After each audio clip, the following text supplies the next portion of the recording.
ದೇಶದ ಪಾರ್ಲಿಮೆಂಟಲ್ಲಿ ಕೇಂದ್ರ ಸರ್ಕಾರದ ಗೃಹ ಸಚಿವರು ಡಾಕ್ಟರ್ ಬಾಬಾ ಸಾಹೇಬ್ ಅಂಬೇಡ್ಕರ್ ಅವರ ಪ್ರತಿಯಾಗಿ ಮಾತಾಡಿದಂತಹ ಕೆಲವು ವಿಚಾರಗಳು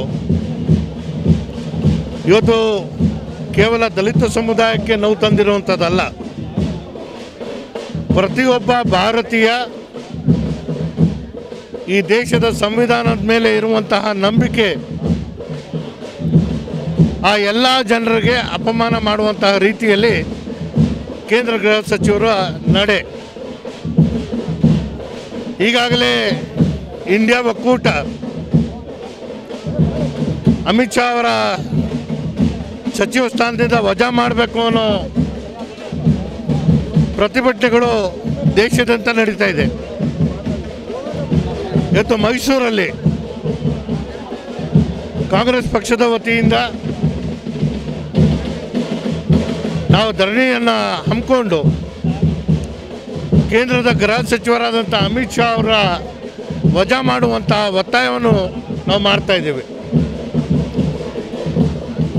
ಇವತ್ತು ಶೋಷಣೆಗೆ ಈಡಾಗಿರುವಂತಹ ಜನಾಂಗಗಳು, ಬಡವರು, ದಲಿತರು, ಅಲ್ಪಸಂಖ್ಯಾತರು ನಾವೆಲ್ಲರೂ ಒಂದಾದಂಥ ಸಂದರ್ಭದಲ್ಲಿ ನಮ್ಮ ಜನಸಂಖ್ಯೆಗಳು ಬಹುಶಃ ರಾಷ್ಟ್ರ ವ್ಯಾಪ್ತಿಯಲ್ಲೇ ನಾವು ಅಧಿಕಾರ ಯಾರಿಗೂ ಹಂಚ್ಕೊಡೋಕ್ಕೂ ಸಾಧ್ಯ ಆಗಲ್ಲ.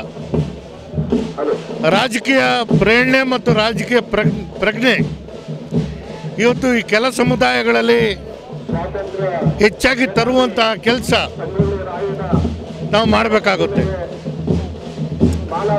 ನಮ್ಮ ಬೇಡಿಕೆಗಳು ಮತ್ತೊಬ್ಬರ ಹತ್ರ ಕೇಳೋಕ್ಕಿಂತ ತೀರ್ಮಾನ ತಗೊಳ್ಳುವಂತಹ ಸ್ಥಾನಗಳಲ್ಲಿ ದಲಿತರು, ಅಲ್ಪಸಂಖ್ಯಾತರು ಹೆಚ್ಚಾಗಿ ಇದ್ದಂತಹ ಸಂದರ್ಭದಲ್ಲಿ ಇಂಥ ಏನು ಬಂತನದ ಧೈರ್ಯ, ಅಪಮಾನ, ನಮಗೆ ನೋವು ಉಂಟು ಮಾಡುವಂಥ ಯಾವುದೇ ಕ್ರಮಗಳು ಮಾಡೋಕ್ಕೆ ಸಾಧ್ಯ ಆಗಲ್ಲ. ಇವತ್ತು ನಮ್ಮ ಪ್ರತಿಭಟನೆ ಕೇಂದ್ರದ ಗೃಹ ಸಚಿವರ ವಜಾ ಮಾಡುವಂತಹ ಒತ್ತಾಯ ರಾಷ್ಟ್ರಪತಿಗಳಿಗೆ ನಾವು ನಮ್ಮ ಮನವಿಯನ್ನು ಜಿಲ್ಲಾಧಿಕಾರಿಗಳ ಮೂಲಕ ಸಲ್ಲಿಸುವಂಥದ್ದಕ್ಕೆ ನಾವೆಲ್ಲರೂ ಸೇರಿದ್ದೇವೆ.